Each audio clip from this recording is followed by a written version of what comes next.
it's Adonis. And this past week, Sarah and I went live and we did our talk on overcoming procrastination or examining procrastination. And I want to do a quick overview because unfortunately the sound was not like it should have been. I crackled. I didn't know I was crackling, but since I now am going to make one without crackling, all right, we're just going to talk and go over some quick statistics, and we're going to take a look very quickly, kind of do an overview of what we talked about for an hour this past Thursday.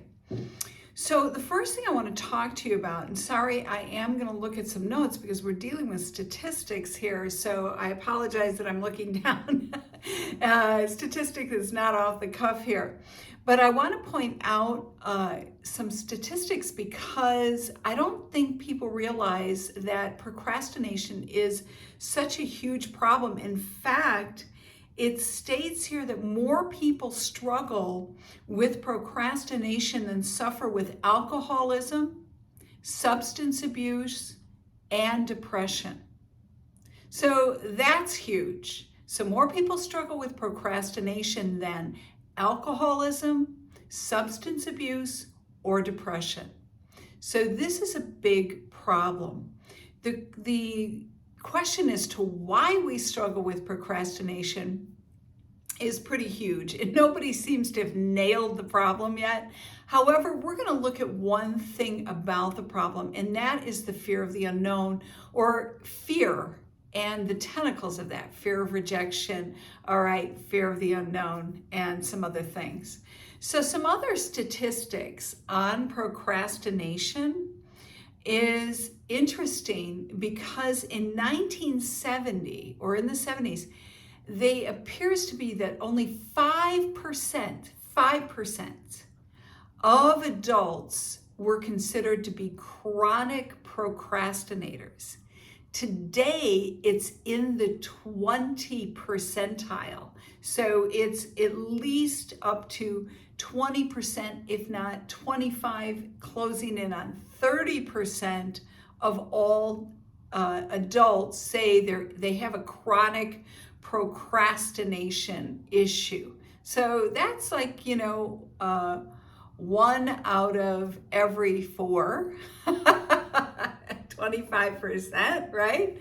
Okay, or 25 out of 100. That's a fairly big number.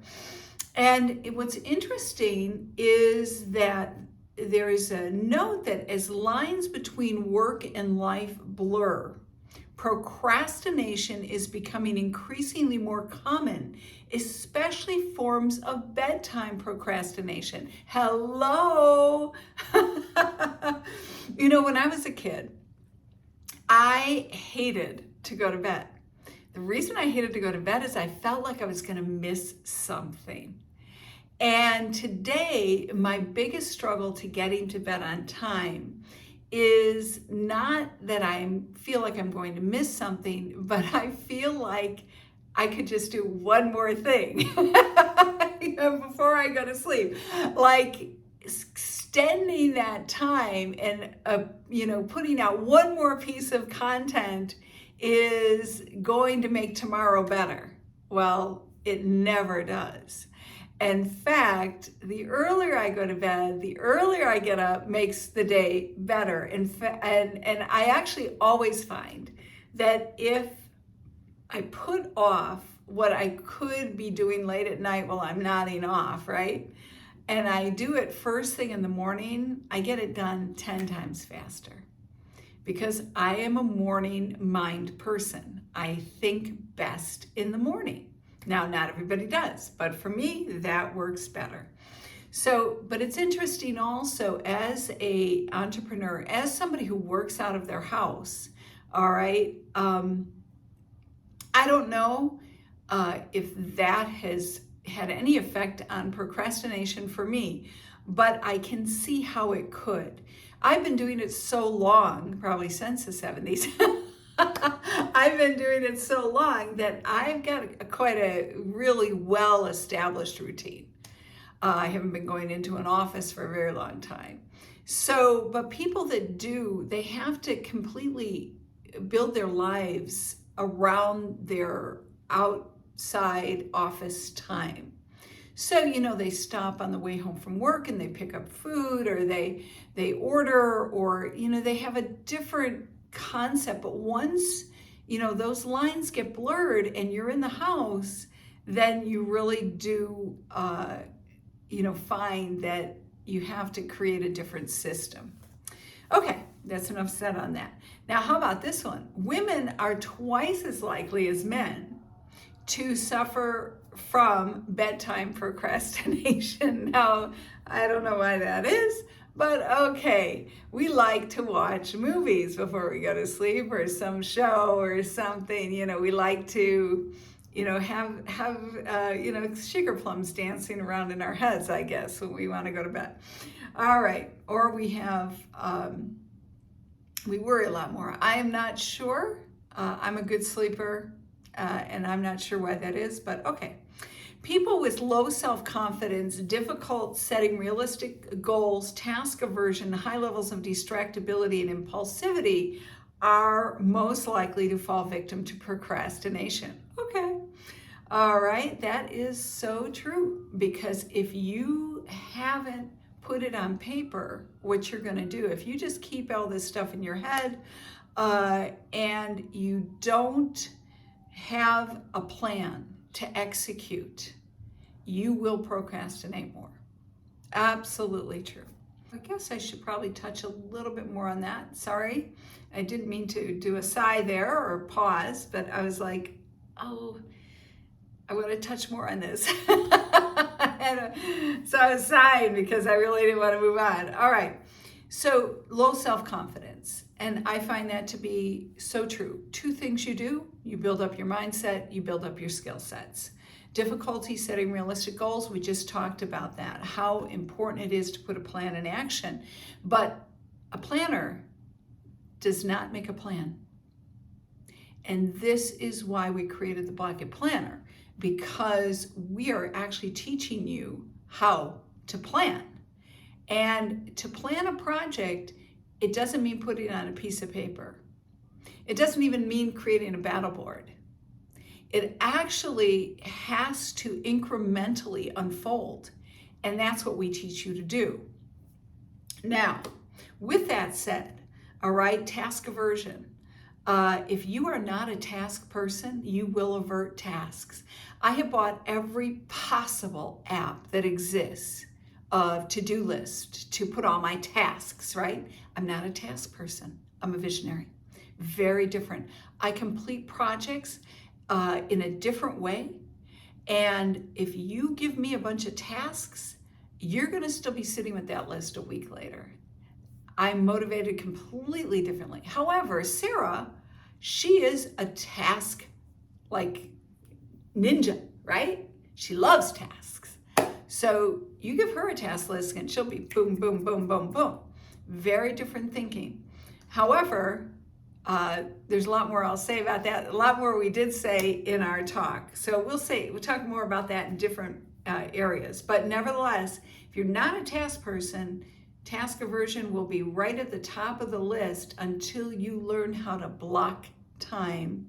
And instead of attacking something as a task, you begin to attack it as a part or an increment of a project that has a goal attached, not a goal, but a vision attached to it. Really important. There is a huge difference between goals and vision.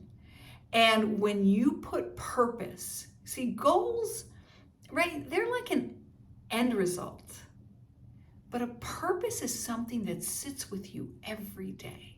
When you attach purpose and vision to what you are trying to accomplish, you will find you'll go 10 times farther, faster, and you will get the things done on your list. Now, what that purpose is, what that vision is unique to you. However, we have to change and shift how you look at projects and how you look at tasks. All right, which is the incremental breakdown, usually, of a project.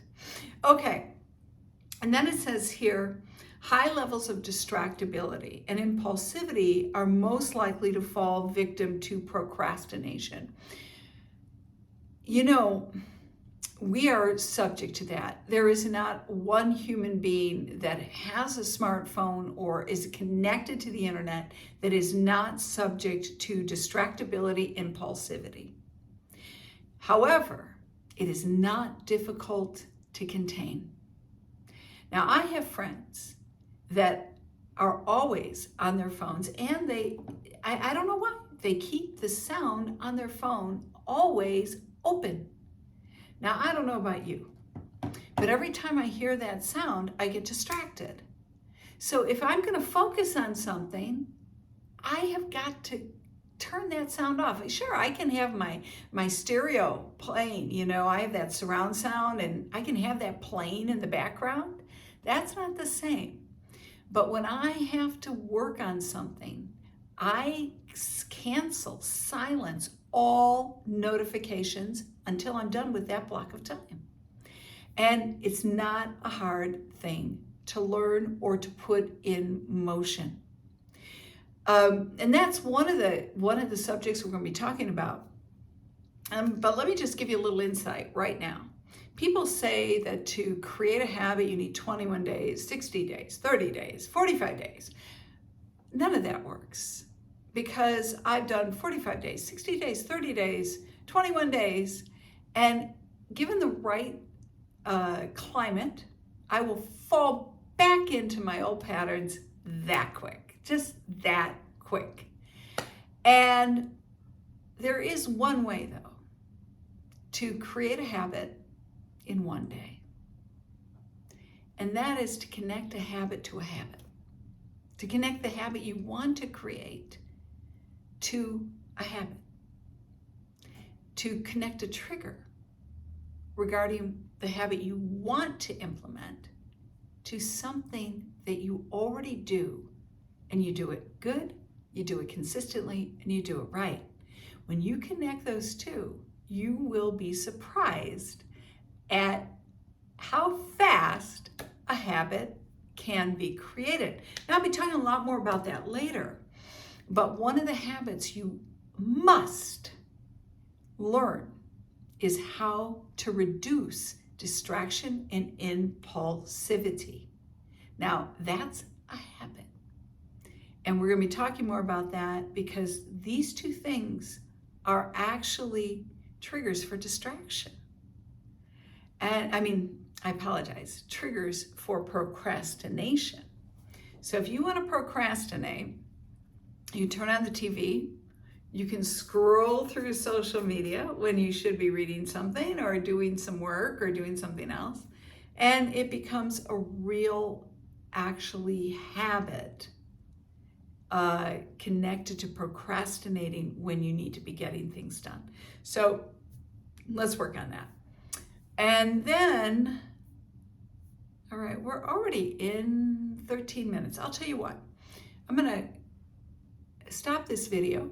This will be like part 1. I will see you in the next video.